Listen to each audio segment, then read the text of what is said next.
noite. Estou testando porque é a minha primeira live aqui no YouTube, mas vai ser algo muito rico para todos nós, toda semana, toda segunda-feira, estar aqui junto com vocês para conversar de assuntos que com certeza vão fazer muita diferença na vida de vocês, na vida dos seus pacientes, na sua conduta clínica como nutricionista.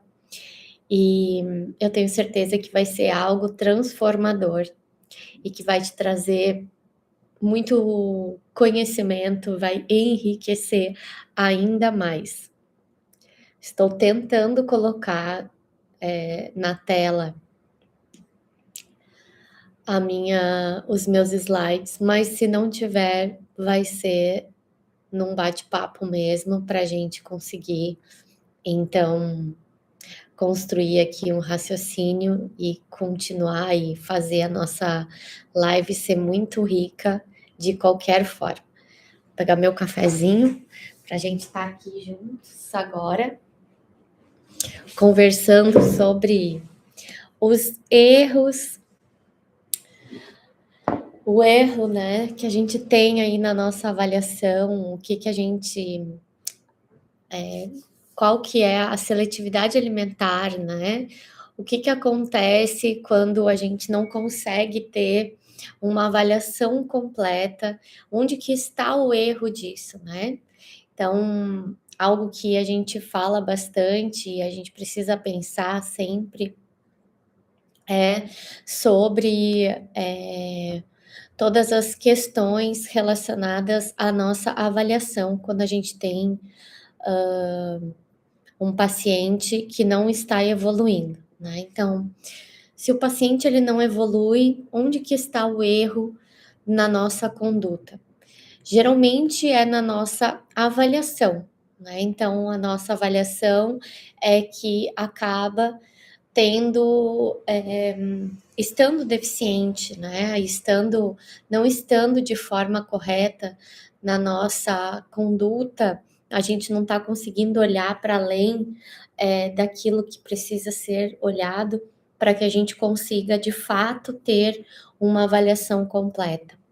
Então, quero te dar boas-vindas, né? Seja bem-vindo, eu fico muito feliz que você esteja aqui hoje para estar comigo junto esses 30 minutos falando sobre o paciente que não evolui, né? Onde está o erro disso? Né? O que está acontecendo? Então, precisamos olhar para onde? Para a nossa avaliação, né? Então, nesses próximos 30 minutos, a gente vai falar de um tema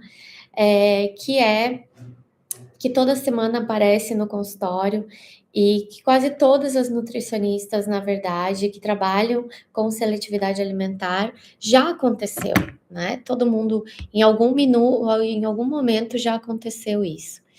Então, a gente precisa olhar cada vez mais em relação às nossas avaliações, né? O que a gente não está olhando, o que a gente não está conseguindo ver.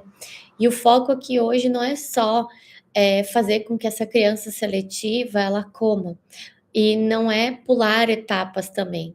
É para a gente tentar entender por que tantos pacientes não evoluem e aonde que está o nosso erro na nossa avaliação. Então, o que você vai aprender aqui hoje durante esses 30 minutos, né? Antes da gente mergulhar no conteúdo, eu quero que você saiba exatamente onde a gente vai chegar. Então, a gente vai falar sobre definições clínicas, a gente vai falar sobre diferença entre tipos de seletividade e prevalência, por que isso importa, por que muita profissional já está errando aqui na hora de nomear ou classificar o que está vendo. A gente vai para falar sobre os erros mais comuns na avaliação e quais são esses erros, né? Que são 6 erros e 4 vieses que travam a nossa evolução do paciente, né? E que parecem até que a gente não enxerga isso, mas está ali na nossa frente, talvez a gente não esteja olhando tão minuciosamente para a gente conseguir ver.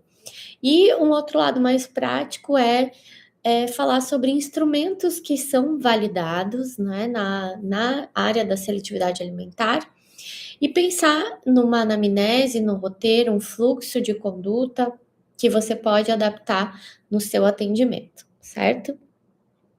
Então, como eu não estou conseguindo colocar aqui os slides, eu vou conversando com vocês, que também é algo que é mais fácil e a gente vai conseguir construir esse nosso raciocínio. Então, primeiro a gente precisa falar, né, antes de falar sobre a variação, a gente precisa ter clareza sobre o que a gente está avaliando, né? E esse alinhamento conceitual, ele faz toda a diferença na hora da gente conversar com uma família, porque com uma equipe, com outros profissionais e também para nossa tomada de decisão clínica. Quando a gente fala em seletividade alimentar, é comum a gente usar um termo, né, de forma bem ampla, na verdade. Mas a gente precisa entender que qualquer criança chata para comer entra nesse contexto, nesse bolo. Mas clinicamente, o que a gente está falando e que é algo bem específico? A gente tem o DSM-5, que ele classifica, né, a condição de seletividade alimentar como perturbação evitante, restrição na ingestão alimentar, e a definição central é falha persistente em satisfazer as necessidades nutricionais ou energéticas do nosso paciente, com pelo menos uma consequência clínica, seja perda de peso, deficiência nutricional, dependência de suplemento, impacto significativo no funcionamento social dessa criança. Então, isso já nos diz, né, e já nos mostra algo muito importante, que a seletividade, ela não é só uma questão de comportamento à mesa, como muitas pessoas acham. Quando há um impacto nutricional, né, ou social, o que a gente precisa olhar? A gente está diante de uma condição clínica que exige avaliação estruturada. E agora, dentro desse universo, existem 3 perfis que a gente precisa saber distinguir. Ah, Carol, e quais são esses? Primeiro, a gente tem uma sensibilidade, seletividade sensorial, né? A seletividade sensorial é a mais comum em crianças, por exemplo, com autismo e hipersensibilidade sensorial. Aqui a recusa ela é guiada pelos sentidos, na verdade. Então, pela textura, pela cor, pelo cheiro, pela temperatura, pela aparência. A criança ela não está sendo difícil e isso a gente precisa desmistificar, tanto aos nossos olhos quanto aos olhos dos pais, né? O que acontece? A criança, né, o sistema nervoso dessa criança, ele está respondendo de forma amplificada e estimula, né? E vários estímulos que a gente não nota, na verdade, né? Então, a seletividade também, um segundo perfil, que é a seletividade comportamental, ela tem um drive diferente, por exemplo. São experiências negativas, ansiedade antecipatória, controle do ambiente, ou alguns padrões de reforço inadequado que reforçam ainda mais essa seletividade alimentar. Então, essa criança tem inadequação, né, também dentro de casa, e a criança aprendeu, então, que recusar funciona. No terceiro perfil, é uma seletividade mista, que é, na prática, mais frequente, na verdade. Ai, Carol, mas como assim? É que ela tem esses 2 perfis, os outros 2 perfis, primeiros perfis, misturados. Então, ela é exatamente por isso que ela exige uma abordagem também multidisciplinar. Então, você sozinha não vai dar conta dessa criança. E está tudo bem a gente reconhecer isso, né? O fato é que a gente precisa saber entender cada uma delas para a gente conseguir intervir e fazer uma melhor associação quando a gente pensa, então, em uma avaliação dessa criança. Aí, quando a gente pensa, né, em impacto nutricional, em um impacto de prevalência dessa criança, o que a gente precisa pensar, né? A gente tem muitas coisas que nos mostram exatamente em que pé anda essa seletividade alimentar no Brasil, no mundo, enfim. E a gente tem dados que são bem alarmantes. Em crianças de desenvolvimento típico, a seletividade alimentar ela ocorre em 15 a 13% dos casos. Então, não é raro.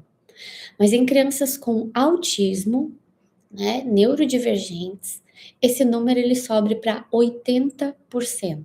Então, se você atende esse público, seletividade alimentar não é uma exceção, ela é uma regra.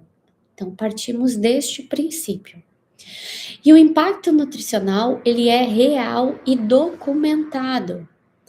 Então, a gente tem 3 vezes mais risco, por exemplo, de deficiência de zinco, de deficiência de ferro, de deficiência de vitamina D, de deficiência de vitamina B12. Eles são comuns nessas crianças. Também a gente tem constipação crônica, né?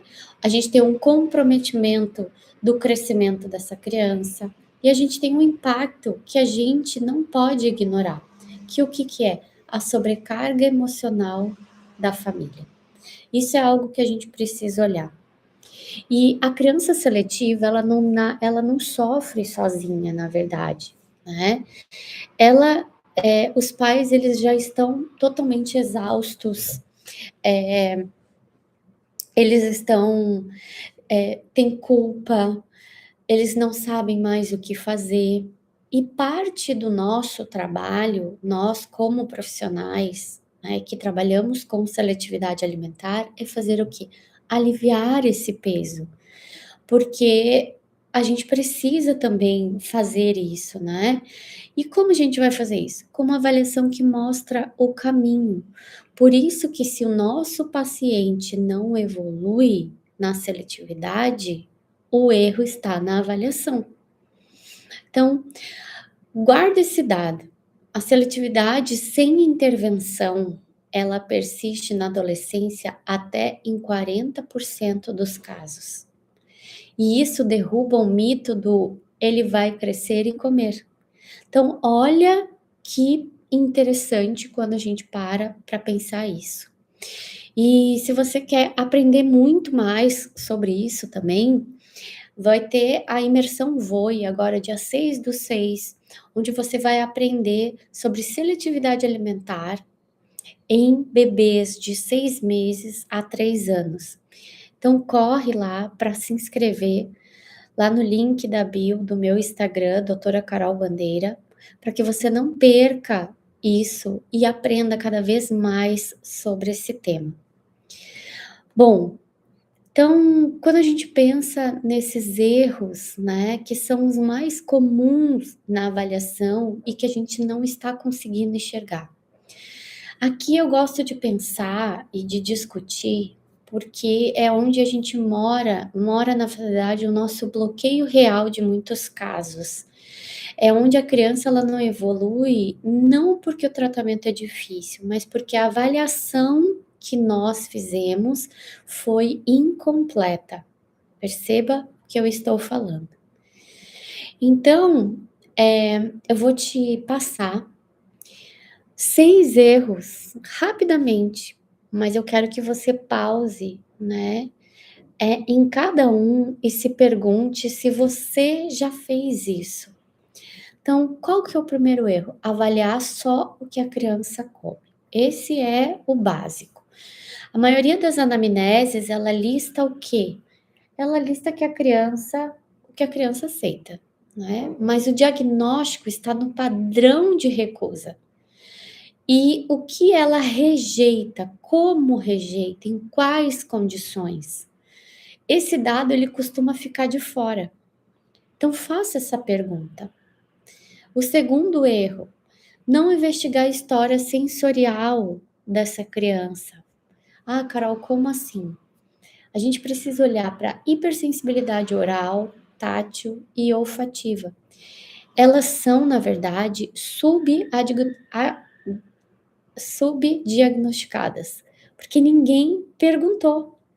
Então, quantas vezes você perguntou sobre a reação dos seus pacientes em relação à roupa deles, em relação à tolerância a barulhos, em relação à sensibilidade ao toque?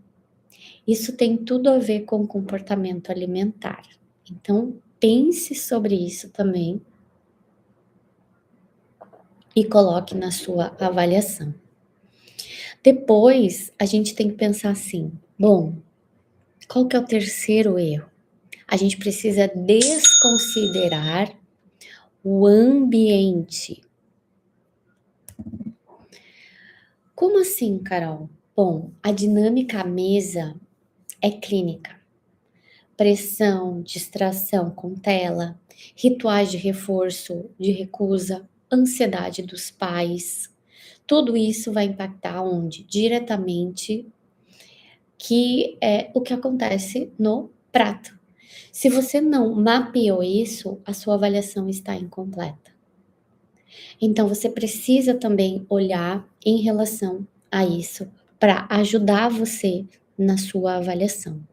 Terceiro erro, aliás, quarto erro muito importante: não usar instrumentos validados. Olha, como assim, Carol? Bom, não usar instrumentos validados é assim.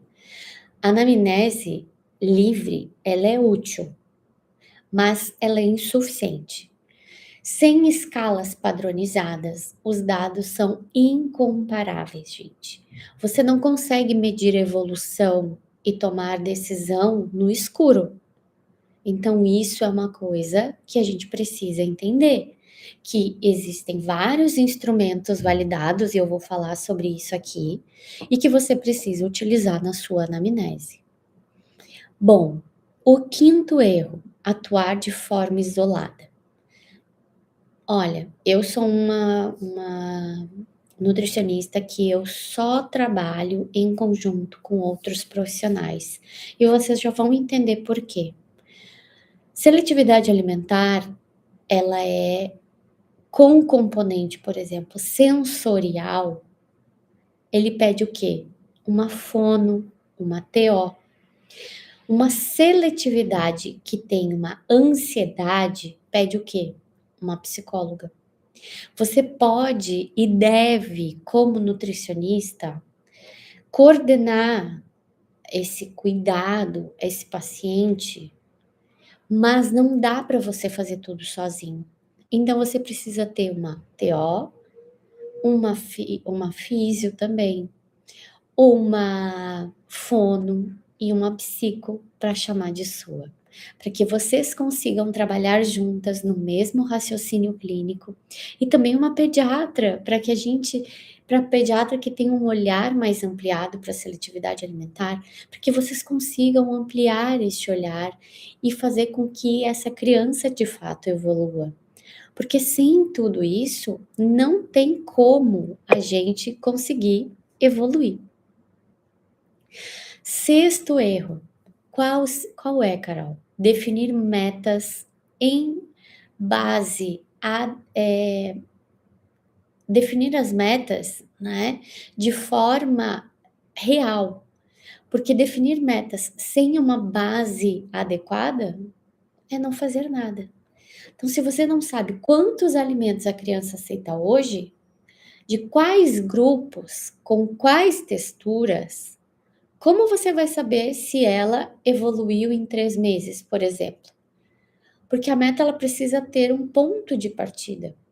Então, a gente precisa ter início, meios, vários meios, na verdade.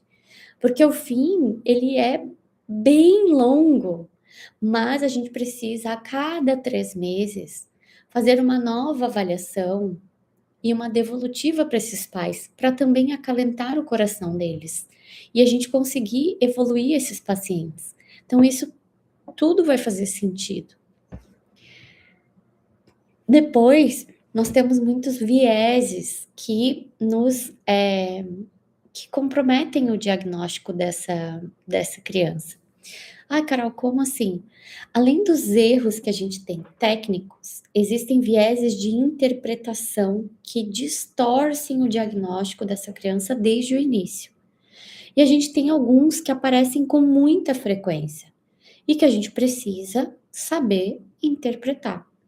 E o primeiro viés, né, que mais acontece e que mais a gente ouve, né, que os pais falam, que o avô ou alguém, ou até outros nutricionistas que sejam de uma linha mais tradicional, é só frescura. Quando a gente minimiza a recusa como birra voluntária, a gente está ignorando evidências neurológicas sólidas. Como assim, Carol? Bom, a conduta aqui é o quê? Rastrear o perfil sensorial antes de qualquer julgamento sensorial. Por isso que eu falei das questões que nós precisamos fazer de perguntas, né? Se tem questão com roupa, se tem questão com toque, isso também entra dentro do perfil sensorial e dentro da nossa anamnese. Primeiro entenda o que está acontecendo e depois interprete. E agora vamos pensar em um segundo viés que acontece muito. Ah, quando crescer, vai comer. A gente já viu milhões de dados e a gente tem dados, né, diante de evidência científica que 40% persiste na adolescência. Então, intervenção precoce importa e muito, seja uma criança típica ou atípica. Por quê? Porque a plasticidade neurológica é maior antes dos 6 anos e principalmente lá entre 6 meses e 3 anos, que é o que eu vou trazer na imersão Voe para você. Então, se inscreva na imersão Voe para você aprender como trabalhar a seletividade alimentar em casos precocemente de bebês. Lá você vai entender absolutamente tudo o que de fato acontece para que esses casos não perpetuem para depois a seletividade alimentar. Então é dia 6/6, lá vai ser uma aula incrível, 4 horas de imersão, com muito conteúdo técnico, muito conteúdo prático, que você já vai sair da imersão e já vai aplicar no seu consultório. Então se inscreva através do link da bio do meu Instagram, @doutora Carol Bandeira. Não esqueça disso. Bom, então, quando a gente espera demais, não é neutro, é uma decisão que tem um custo. Então, isso é necessário a gente olhar. O terceiro viés é: se sentir fome, ele come. Isso é bem perigoso, porque em seletividade sensorial severa, a criança prefere passar fome, ficar sem comer, a aceitar um alimento que o seu sistema nervoso interpreta como ameaça. Então, isso é uma privação alimentar. Privação alimentar como estratégia piora o quadro dessa criança. E isso precisa ser dito com clareza para os pais. E quando, né, isso não acontece, pior ainda. Depois nós temos um quarto viés: confirmar sem questionar o que os pais reportam. Pais, eles superestimam e subestimam o repertório alimentar das crianças. Então, sem um diário alimentar estruturado de 7 dias, assim, ó, no mínimo de 3 dias, é possível a gente observar diretamente o que acontece em uma refeição, porque esse dado que você tem é impreciso. E quando a gente colhe uma história dos pais, é essencial, mas ela precisa de quê? De verificação. Então, é necessário sim esse diário alimentar, descrito lá horário, o que a criança comeu, o que ela sentiu, onde ela comeu, com quem ela comeu. Então, tudo isso são dados para que você tenha cada vez mais informação. Você pedir vídeos de momentos da refeição sem que a criança perceba também que está sendo filmada. Nós precisamos disso também. Bom, e aí nós precisamos então chegar numa avaliação completa e condutas práticas. Quando a gente chega aqui, é uma parte muito importante. Por quê? Porque a gente precisa entender o que usar, o que a gente vai perguntar, o que fazer com que a gente vai encontrar. Nós vamos ver instrumentos agora aqui validados, né, que na verdade é um roteiro completo e um fluxo de conduta no passo a passo e que eu uso nas minhas condutas e que faz toda a diferença quando a gente de fato pensa em um paciente que a gente precisa saber de fato tudo o que está acontecendo. Então, nós temos 5 instrumentos que você precisa conhecer. Se você é nutricionista, trabalha com seletividade alimentar, você precisa ter, né, conhecimento desses instrumentos. A gente tem o Brief 2, que ele avalia funções, por exemplo, executivas. E ele é fundamental quando tem suspeita de TDAH ou de TEA. Porque a rigidez alimentar muitas vezes tem raízes em rigidez cognitiva. E ele é respondido por pais e por professores. Então, ele é ótimo para nos ajudar nisso. A gente tem também o SRS2, que ele rastreia traços do espectro autista. Então, ele inclui rigidez comportamental, hipersensibilidade sensorial, e ele não vai fazer o diagnóstico de TEA, mas ele sinaliza quando a gente precisa de um neuropediatra na equipe. Isso é bem importante, tá? A gente tem o NIAS, que ele avalia neofobia alimentar, o medo de alimentos novos. Esse é um fator central em muitos casos de seletividade que aparecem com crianças, né? Com crianças que não comem nada diferente. Ele é respondido pelos pais e ele é utilizado para crianças de 2 a 17 anos. A gente tem o Children Eating Behavior Questionnaire, que é o CEBQ. Ele mede comportamentos alimentares com várias dimensões, respostas à comida, seletividade, saciedade, prazer em comer. Ele te dá um mapa muito completo do perfil alimentar da criança. Então, utilize. E o último, né, que talvez seja o mais subestimado e que ele é fundamental, é o diário alimentar que a gente precisa ter de 7 dias estruturado. Que se a gente, os pais não conseguirem 7 dias, tem que ter no mínimo de 3 dias. Ele não é um recordatório de 24 horas, ele é um registro com horário, local, alimento, textura aceita, a reação da criança.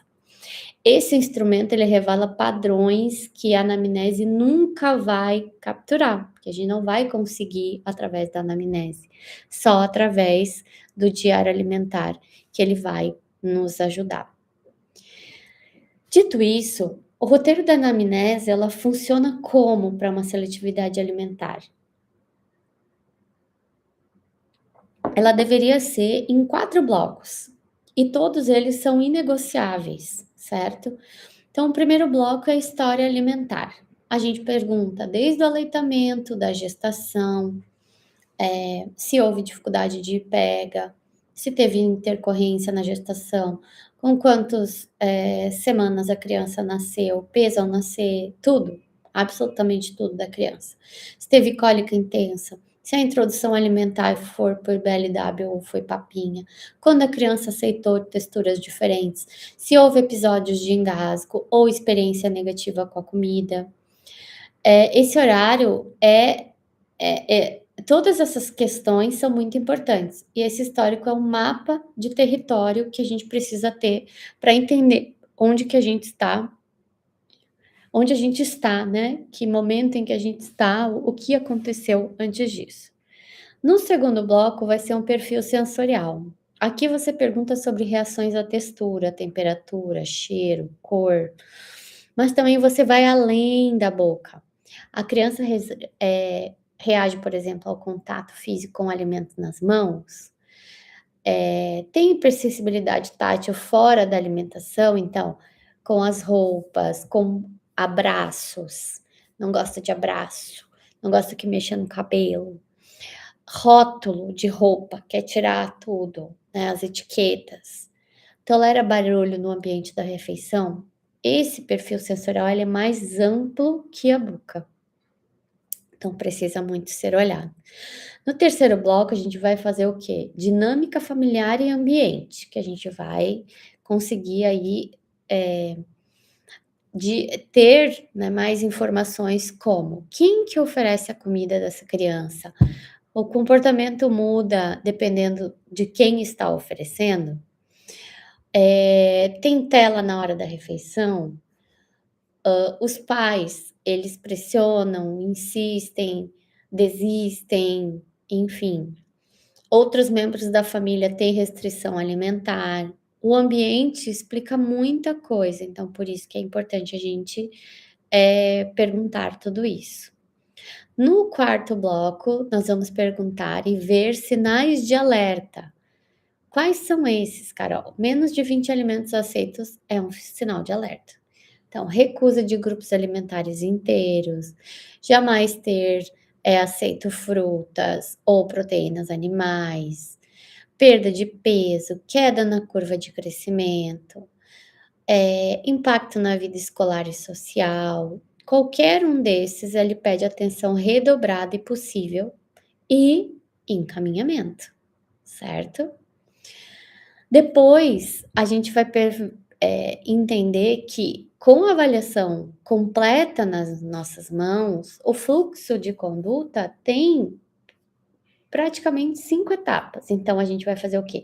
Classificar o perfil dessa criança, se é sensorial, comportamental ou misto, grau leve, moderado ou severo, presença de comorbidades. Essa etapa ela define tudo o que vem depois. Então, isso é muito importante. Na segunda etapa, nós vamos fazer metas realistas. Não adianta a gente fazer metas irreais, porque os pais não conseguem fazer isso de fato. Então, aqui tem um princípio fundamental, que é nunca começar pela aceitação. A gente precisa começar pela exposição. Ah, então a criança não precisa comer o alimento novo hoje. Ela precisa tolerar esse alimento na mesa, no prato, no ambiente em que ela estiver. Então, isso de fato vai fazer a diferença. Essa é a meta de curto prazo. E você precisa de base. Por exemplo, quantos alimentos aceito? Quais texturas? Quais grupos? Você precisa disso. Na terceira etapa, nós vamos fazer o quê? Montar uma equipe. Isso é muito importante para a evolução dessa criança. Então, seletividade sensorial oral, ela vai para a fono. Perfil sensorial amplo vai para TO. Componente de ansiedade ou comportamental vai para a psicóloga. Suspeita de TEA ou TDAH vai para neuropediatra e psicóloga ou neuropsicólogo.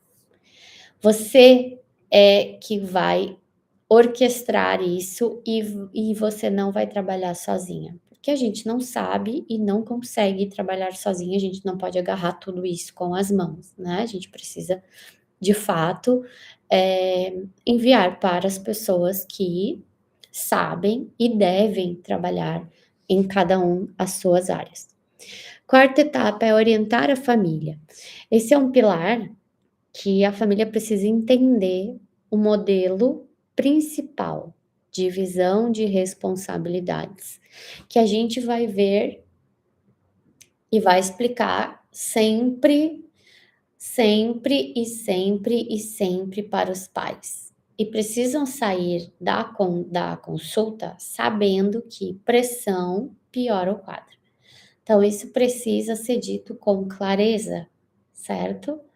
E a quinta etapa é monitorar e ajustar, né? Então a gente vai reaplicar instrumentos a cada 3 meses, ajustar as metas conforme a evolução, vai documentar cada ganho, pequenininho que seja, porque é um ganho, ainda mais para uma criança seletiva, porque a família precisa ver o progresso. E em seletividade, o progresso é lento e a família desanima. Então, celebrar pequenos marcos faz parte também do tratamento. Depois, tem algo que é muito importante e que eu vou falar muito também na imersão Voe, dia 6/6. Vai ser uma imersão de 4 horas, onde eu vou falar tudo sobre seletividade alimentar em bebês de 6 meses a 3 anos. Então não perca, vá lá no link da bio do meu Instagram, @doutora Carol Bandeira, e se inscreva para não perder e entender mais ainda sobre seletividade alimentar. Mas uma das coisas que é muito importante é o modelo de divisão de responsabilidade alimentar de Ellen Satter, e nós usamos ele muito. Ele é uma das ferramentas mais poderosas que a gente pode ter, principalmente para conversar com esses pais. É uma das mais simples de explicar. Então, a lógica é: pais e crianças têm responsabilidades diferentes e complementares. Um complementa o outro na alimentação. Então, os pais, eles decidem, por exemplo, o que oferecer, quando oferecer, onde oferecer e como oferecer. Ou seja, variedade no prato, horários regulares, ambiente adequado sem tela e uma postura sem pressão. Essa é a responsabilidade dos pais.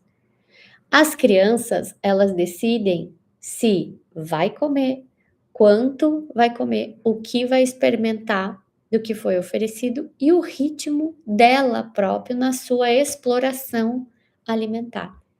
Quando os pais tentam controlar a criança, né, o que a criança come, forçando, ameaçando, subornando, fazendo barganhas, o conflito aumenta e a receptividade de novos alimentos com certeza vai diminuir. E isto é documentado, está lá, tem literatura para isso. Quando os pais respeitam essa divisão, oferecendo toda a estrutura, consistência, um ambiente positivo, a criança tem mais segurança para explorar. E esse é o modelo que você vai orientar. Não force, não suborne, não ameace, ofereça estrutura. Então, isso é algo que nós vamos fazer. Então, nós precisamos. E aí eu trouxe, vou contar para vocês aqui, para a gente fechar raciocínio rapidamente, de um paciente, Lucas, nome fictício, 5 anos, é uma criança minha que só aceita 8 alimentos e ele recusa qualquer coisa que tenha molho, mistura ou pedaço. E o erro clássico, né, é que o nutricionista tentou ampliar o repertório sem investigar o perfil alimentar sensorial, né, e ficou empurrando os alimentos novos e a criança, com certeza, aconteceu o quê? Regrediu. E como que a gente consegue olhar para isso e evoluir essa criança? Com a avaliação completa do instrumento Brief 2. Por quê? Mostra que ele tem uma rigidez cognitiva importante. Com o questionário, né, o CBQ, ele revela também que tem uma neofobia alimentar severa. Então, a gente consegue, através desses 2 instrumentos, encaminhar para quem? Para a terapia ocupacional, que é o essencial. Então, a conduta correta é terapia de integração sensorial, exposição graduada sem pressão e orientação parental, no modelo de Satter. Então, quando essa criança passa a fazer tudo isso, esse exemplo que eu dei é um paciente meu. Essa criança, quando eu fiz isso, hoje de 8 alimentos, ele está comendo 14 alimentos. em 4 meses depois. Então, olha quanta diferença que a gente vê aqui. Depois, a gente precisa entender que não é que houve uma solução, né, desse caso rápido, é que a avaliação ela foi completa para que eu entenda de fato como que isso iria acontecer.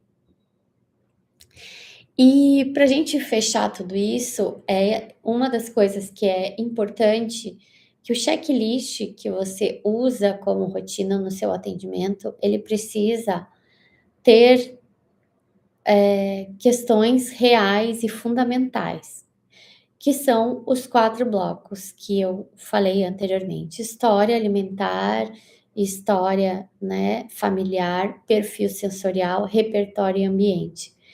Esse é algo que vai te ajudar na sua conduta.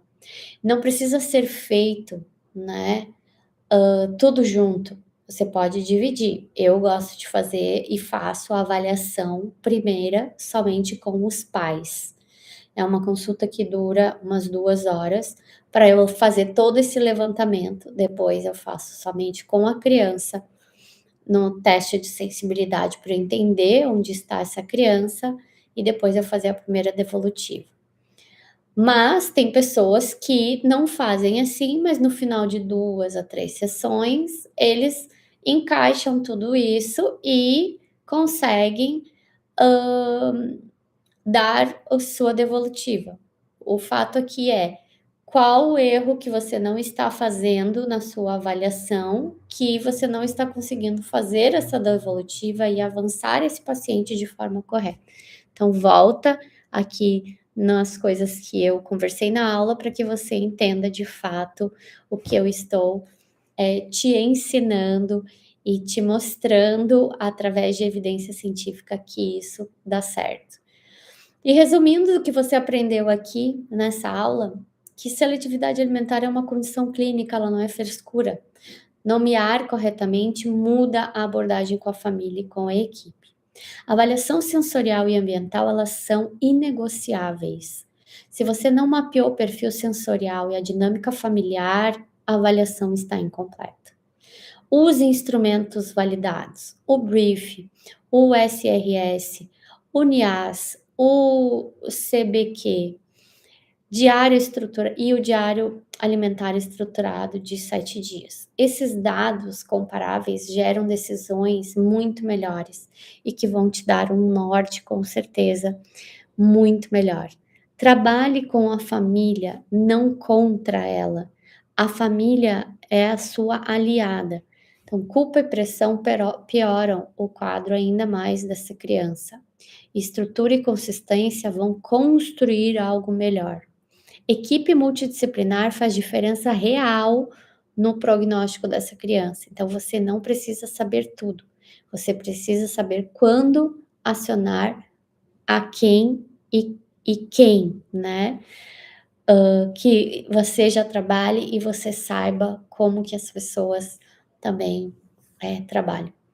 E lembre, uma anamnese, né, para um paciente seletivo, ela precisa ser, sim, completa, com todas essas questões que eu trouxe aqui para vocês hoje.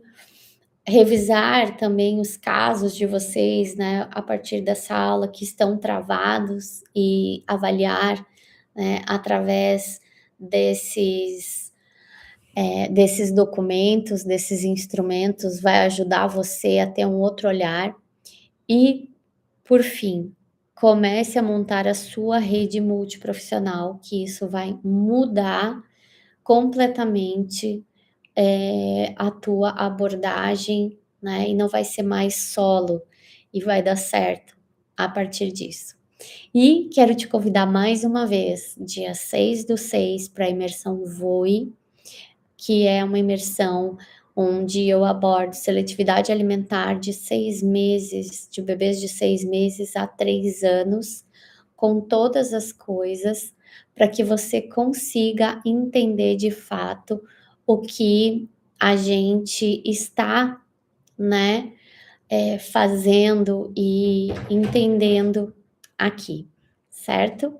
Então, muito obrigado pela presença. Se tiver dúvida, coloca lá nos comentários, eu venho em outro momento e também respondo para vocês. Até a próxima live.